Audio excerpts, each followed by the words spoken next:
नमस्कार। आज हम बीएड कोर्स में वैयक्तिक विभिन्नता इंडिविजुअल डिफरेंस देखेंगे। इसके नोट्स हमारे पास कुछ इस प्रकार हैं। सबसे पहले परिचय देखेंगे। वैयक्तिक भिन्नता का अर्थ होता है व्यक्तियों के बीच भिन्नता। प्रत्येक व्यक्ति में अंतर पाया जाता है। तो सबसे पहले परिचय देखेंगे। प्रकृति का नियम है कि संपूर्ण संसार में कोई भी दो व्यक्ति पूर्ण रूप से एक समान नहीं हो सकते हैं। उनमें कुछ न कुछ भिन्नताएं अवश्य होती है। ये भिन्नताएं प्रकृति का स्वाभाविक गुण है। एक ही माता पिता से जन्म दो संतानों में उनके स्वभाव, बुद्धि, शारीरिक, मानसिक तथा संवेगात्मक विकास में पर्याप्त भिन्नता पाई जाती है। वैयक्तिक विभिन्नताएं कई प्रकार की होती हैं। रंग, रूप, आकार, बुद्धि इत्यादि वैयक्तिक भिन्नता को स्पष्ट करती हैं। इन भिन्नताओं को ध्यान में रखकर ही बालक के व्यक्तित्व का संतुलित विकास के लिए शिक्षा की व्यवस्था करना अत्यंत आवश्यक हो जाता है।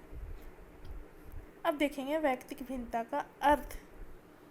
कोई भी दो व्यक्ति में समानता नहीं होती। व्यक्ति में पाई जाने वाली अनेक प्रकार की भिन्नताओं को वैयक्तिक भिन्नता कहते हैं। संसार में कोई भी व्यक्ति एक समान नहीं पाए जाते हैं। उनमें अनेक प्रकार की विभिन्नता शारीरिक, मानसिक, सामाजिक, रंग, रूप आदि के आधार पर विभिन्नता देखने को मिलती है। अब परिभाषा देखेंगे। जेम्स ट्रेवर के अनुसार कोई व्यक्ति अपने समूह के शारीरिक तथा मानसिक गुणों के औसत से जितनी भिन्नता रखता है उसे वैयक्तिक भिन्नता कहते हैं। C.E. स्किनर के अनुसार वैयक्तिक भिन्नता से हमारा तात्पर्य व्यक्तित्व के उन सभी पहलुओं से है जिनका मापन व मूल्यांकन किया जा सकता है। अब विशेषताएं एवं प्रकृति देखेंगे। ये NPC है, सामान्य संभावना वक्र।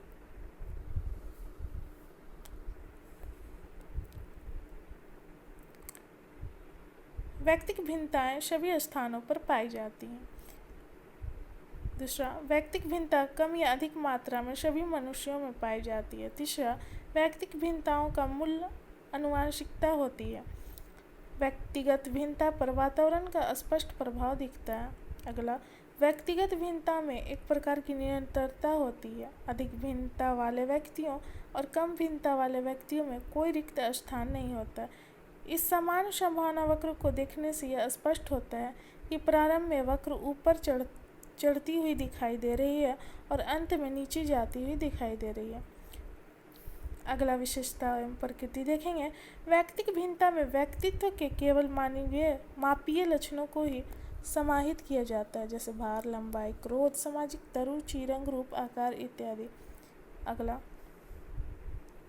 कोई व्यक्ति या बालक किसी गुण विशेष की दृष्टि से औसत प्राप्तांक के निकट हो सकता है। किसी दूसरे गुण में औसत प्राप्तांक से कम भी हो सकता है। अगला, वैयक्तिक भिन्नता के मापीय व्यक्तित्व लक्षण सामान्यतः एक दूसरे से प्रभावित होते हैं। उच्च बुद्धि के बालकों की शैक्षिक उपलब्धि भी प्रायः ऊंची होती है। वैयक्तिक भिन्नता मानव के विभिन्न प्रकार विकास का आधार होती है।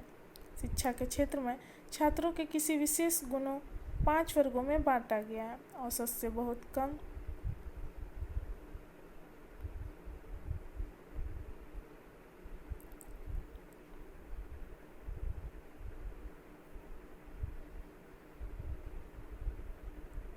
औसत से कम, औसत से अधिक, औसत से बहुत अधिक। इसे हम 5 पॉइंट स्केल के नाम से भी जानते हैं।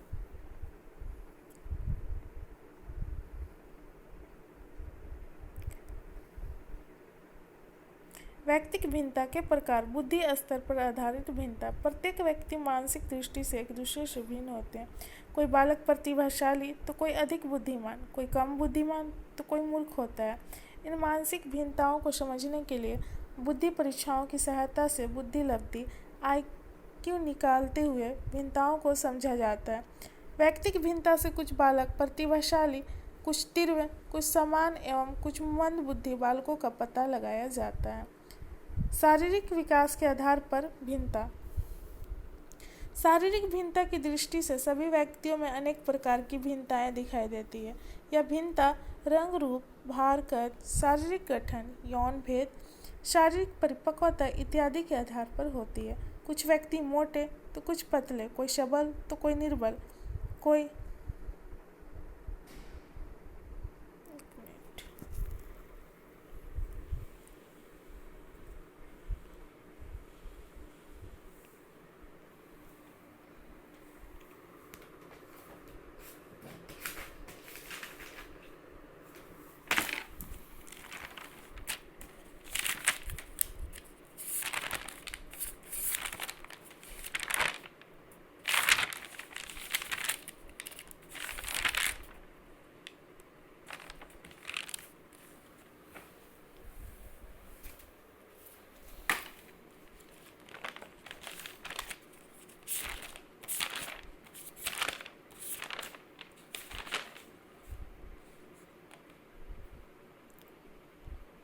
कोई आकर्षक तो कोई क्रूप, अनेक प्रकार की शारीरिक भिन्नताएं व्यक्तियों में पाई जाती है। कुछ शारीरिक भिन्नताएं जन्म से ही पाई जाती है, जैसे किसी व्यक्ति में 6 उंगली का होना, किन्हीं का नाक लंबा होना या चपटा होना, ओठों का बड़ा होना या छोटा होना आदि। अगला देखेंगे संवेगात्मक भिन्नताएं। भिन्न भिन्न बालकों में भिन्न भिन्न संवेग का विकास होता है।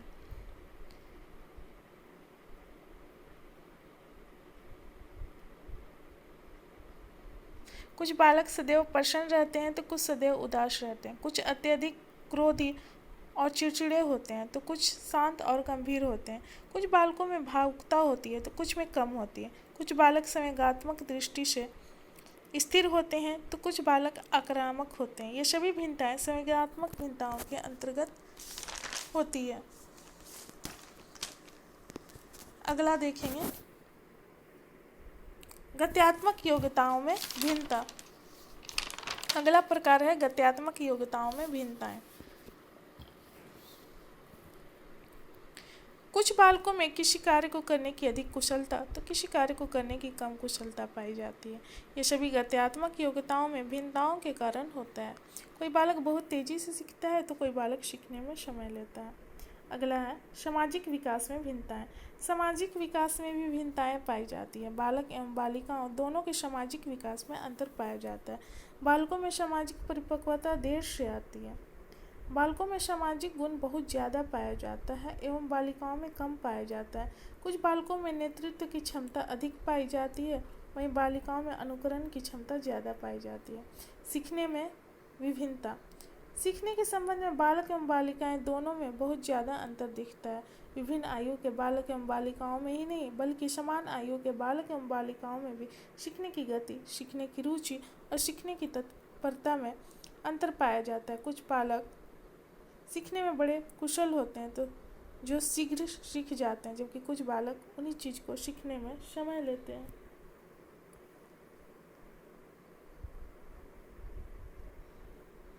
अगला पॉइंट है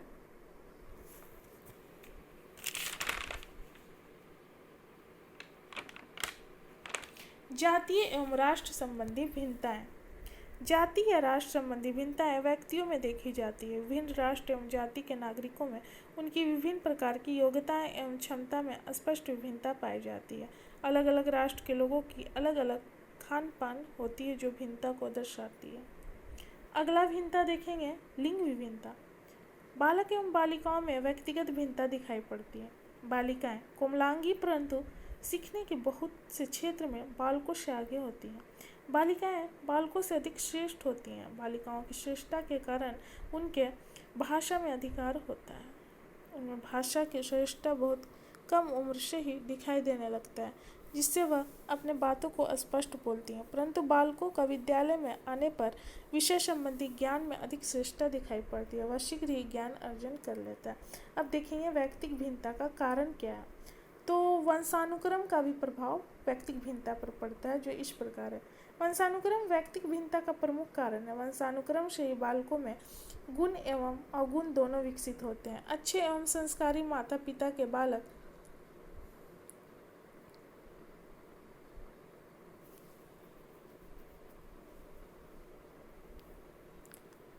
अच्छे एवं संस्कारी होते हैं। बुरे एवं झगड़ालू प्रवृत्ति वाले माता पिता के बालक झगड़ालू एवं ईर्ष्यालु होते हैं।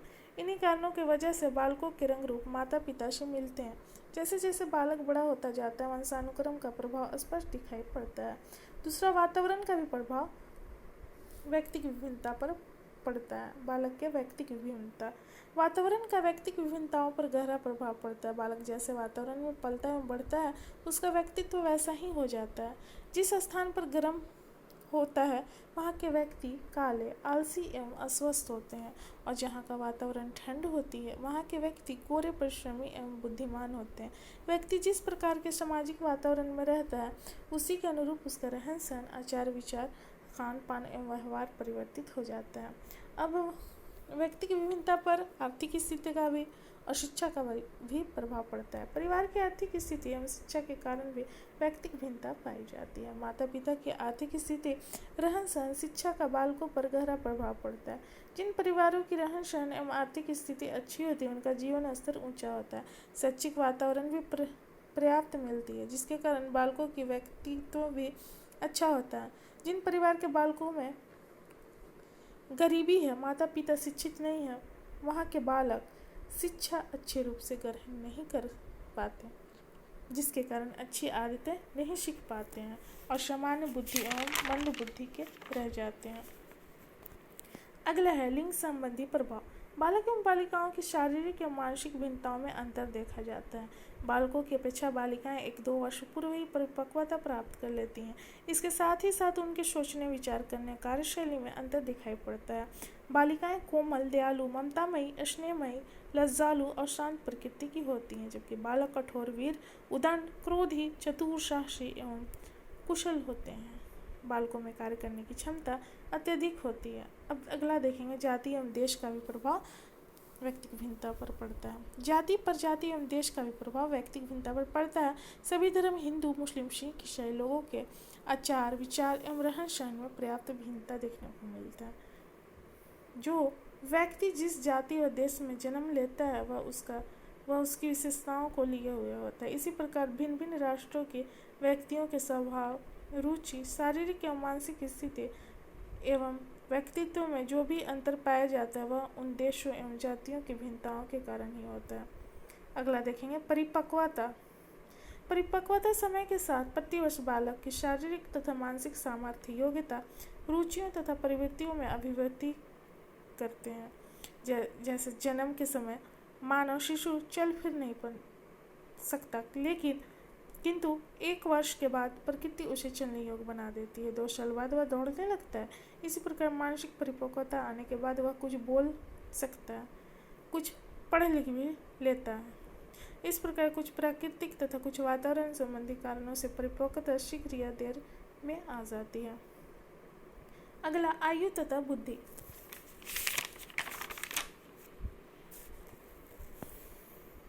आयु के साथ साथ बालक का शारीरिक, मानसिक और संवेगात्मक विकास होता है, इसलिए विभिन्न आयु के बालकों में अंतर पाया जाता है।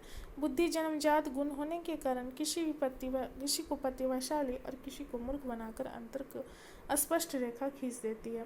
स्वास्थ्य, शारीरिक और मानसिक स्वास्थ्य भी व्यक्तिक भिन्नता का कारण होते हैं। शारीरिक और मानसिक रूप से स्वस्थ बालकों में अधिगम के लिए तीव्रता होती है। वे जल्दी सीखते हैं, सीखी हुई वस्तु को लंबे समय तक धारण रखते हैं, सीखे हुए ज्ञान का प्रयोग नई परिस्थितियों में करने में सक्षम हो जाते हैं। जो बालक शारीरिक रूप से स्वस्थ नहीं होते, जैसे बीमार, चोट आदि या मानसिक दुर्बलता का शिकार बालक, जैसे चिड़चिड़ापन, तनाव आदि, वे मंद गति से सीखते हैं और समायोजन करने में भी उन्हें कठिनाई होती है। अगला पॉइंट है मनोदशा और भावात्मक स्थिरता। कुछ व्यक्तियों की मनोस्थिति या मनोभाव सक्रिय और शीघ्रता करने वाले होते हैं, जबकि अन्य व्यक्ति निष्क्रिय और धीमे होते हैं। कुछ मनोविनोदी तथा अन्य क्रोधी स्वभाव के होते हैं। व्यक्ति की भावात्मक स्थिरता शारीरिक, मानसिक और वातावरणीय घटकों से भिन्न भिन्न प्रभावित होती है। अगला पॉइंट देखेंगे व्यक्तित्व। व्यक्तित्व मनुष्य के सभी गुणों का कुल योग होता है। प्रत्येक व्यक्ति में दूसरे व्यक्ति से कुछ शारीरिक, कुछ संवेगात्मक और कुछ बौद्धिक गुण भिन्न मात्रा में पाए जाते हैं। इन्हीं के बल पर विभिन्न प्रकार के व्यक्तित्व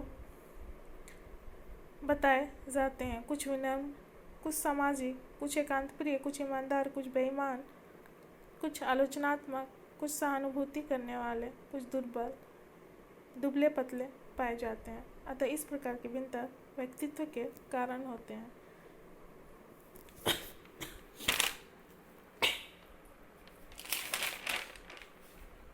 व्यक्तिगत भिन्नता का अधिगम पर प्रभाव।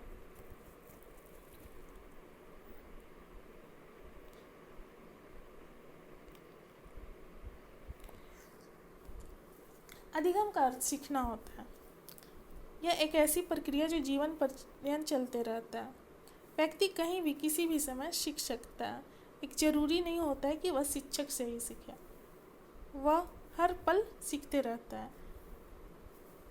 इसलिए अधिगम को जीवन से मृत्यु तक चलने वाली प्रक्रिया भी कहा जाता है। तो यहाँ परिचय देखते हैं कि अधिगम एक सतत व्यापक जीवन पर्यंत चलने वाली प्रक्रिया है। अधिगम यांत्रिक कार्य न होकर विवेकपूर्ण कार्य है। वही तथ्यशीलता और सरलता से सीखी जा सकती है जो सोच समझकर बुद्धि का प्रयोग कर की गई हो। अधिगम के लिए व्यक्ति का सक्रिय होना अति आवश्यक है, तभी व्यक्ति कुछ सीख सकता है। जब वह सक्रिय होता है तो वह अधिगम की प्रक्रिया में स्वयं भाग लेता है। अधिगम पर उसके अनेक कारकों का प्रत्यक्ष प्रभाव पड़ता है, जिसके कारण बालकों में भिन्नताएं देखी जाती है। शारीरिक भिन्नता का अधिगम पर प्रभाव। शारीरिक दृष्टि से कोई दो बालक एक समान नहीं होता। जिन बालकों की ज्ञानेंद्रियां, कर्मेंद्रियां ठीक से कार्य नहीं करती हैं तो वह या दोषमुख होती हैं, वे बालक समान बालकों की अपेक्षा धीमी गति से सीखते हैं। जो बालक मानसिक एवं शारीरिक रूप से अस्वस्थ हैं, उनमें ना तो किसी कार्य को करने की इच्छा उत्पन्न होती है और ना ही क्षमता, जिसके कारण वे सभी बालक समान बालकों से अपेक्षाकृत देर से सीखते हैं। अगला है मानसिक योग्यताओं की भिन्नता का अधिगम पर प्रभाव। मानसिक योग्यताओं में बुद्धि, चिंतन, मनन, तर्क, कल्पना, समस्या समाधान इत्यादि शक्तियाँ आ जाती है। प्रत्येक बालक की मानसिक दृष्टि किसी वस्तु के संबंध में भिन्न होते हैं। कुछ बालक अधिक प्रतिभाशाली तो सामान्य, तो कुछ पिछड़े होते हैं। प्रतिभाशाली बालक तीव्र बुद्धि के कारण समान बुद्धि एवं पिछड़े बालकों से सीख जाते हैं। रुचि का भी अधिगम पर प्रभाव पड़ता है। जिस व्यक्ति में रुचि होती है किसी काम को करने के लिए, वो जल्दी से अधिगम यानी सीख जाता है।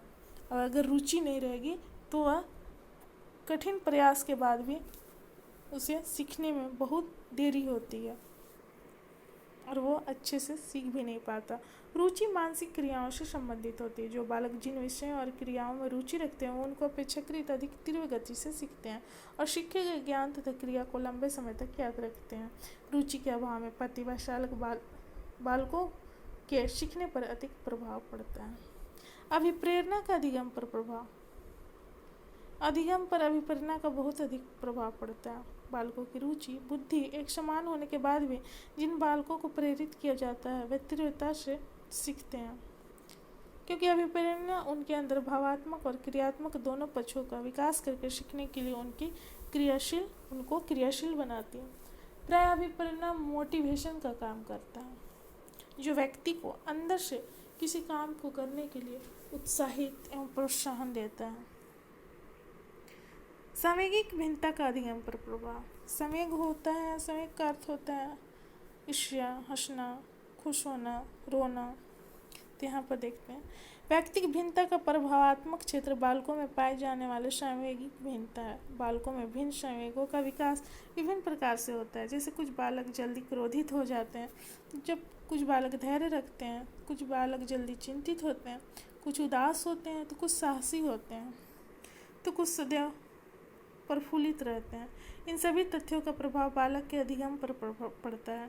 कुछ संवेग बालकों के अधिगम में सहायक होते हैं, जैसे रचनात्मक प्रवृत्ति, अधिकार भावना, आत्माभिमान। कुछ संवेग बालकों के अधिगम में बाधक होते हैं, जैसे क्रोध, कष्ट, घृणा, भूख इत्यादि। ये सब बाधा का काम करते हैं। ये संवेग कभी कभी सहायक और कभी कभी बाधक भी होते हैं।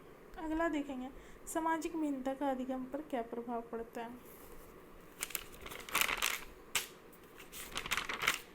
सामाजिक परिवेश में भिन्नता के कारण बालकों के अधिगम में भिन्नताएं पाई जाती हैं। जब समान परिवेश के बालक एक साथ पढ़ते हैं तो वे एक साथ समायोजन कर लेते हैं और अधिगम की प्रक्रिया में उत्साहपूर्वक भाग लेते हैं। लेकिन जब विभिन्न परिवेशों से आए बालक एक साथ पढ़ते हैं तो उनको समायोजन करने में कठिनाइयाँ होती है, जिससे उनका अधिगम प्रभावित होता है। लिंग भेद के कारण बालक एवं बालिकाओं की रुचियाँ, क्षमताओं, योग्यताओं एवं आवश्यकताओं में पर्याप्त अंतर देखा जाता है। इसलिए प्राथमिक कक्षाओं में उनके लिए समान पाठ्यवस्तु तथा ऊपरी कक्षाओं में विषयों में अंतर रखने का सुझाव दिया जाता है। अगला है, जिन विद्यार्थियों की मूल प्रवृत्तियों में शोधन होता है वे शक्तिशाली ढंग से अधिगम के लक्ष्यों को प्राप्त करने में सफल होते हैं। अगला पॉइंट है, विद्यार्थियों के आकांक्षा स्तर में भिन्नता पाई जाती है। यह देखा गया है कि जिन विद्यार्थियों की आकांक्षा का स्तर जितना ऊंचा होता है वे ज्ञान और कौशल सीखने के लिए उतने ही अभिप्रेरित होते हैं। रायबन का कहना है कि सीखना आदतों के निर्माण की प्रक्रिया है। अच्छी आदतें बालक के संतुलित शारीरिक, मानसिक और संवेगात्मक विकास में योग देता है। इसलिए अच्छी आदतों वाला बालक तीव्रता से सीखता है। एक ही आयु, एक ही कक्षा के विद्यार्थियों में सीखने की तत्परता का समान स्तर नहीं होता। तत्परता में भिन्नता से उनके सीखने की गति प्रभावित होती है। नेत्र और श्रवण दोष वाले विद्यार्थी समान विद्यार्थियों के समान अधिगम व्यवहार नहीं कर पाते। इसलिए सुझाव दिया जाता है कि नेत्र दोष वाले विद्यार्थी को निकट तथा दूरदृष्टि विकास के अनुसार आगे या पीछे बैठाया जाए तो व्यवहार में समानता आ सकती है। अगला इसका एक बिंदु है, वैयक्तिक भिन्नता का शैक्षिक महत्व। अब इसका शैक्षिक महत्व जानेंगे।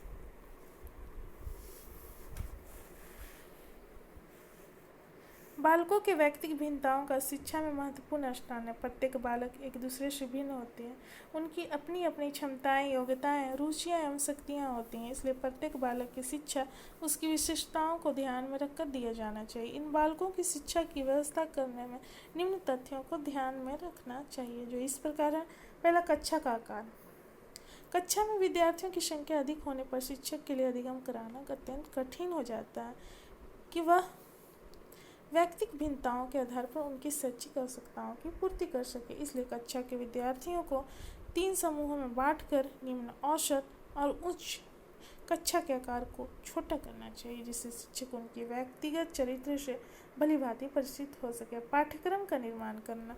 बालकों की रुचि, अभिवृत्ति, योग्यता तथा आकांक्षा स्तर में अंतर होता है। कुछ बालक गणित एवं विज्ञान में अधिक रुचि रखते हैं तो कुछ कला और संगीत साहित्य में।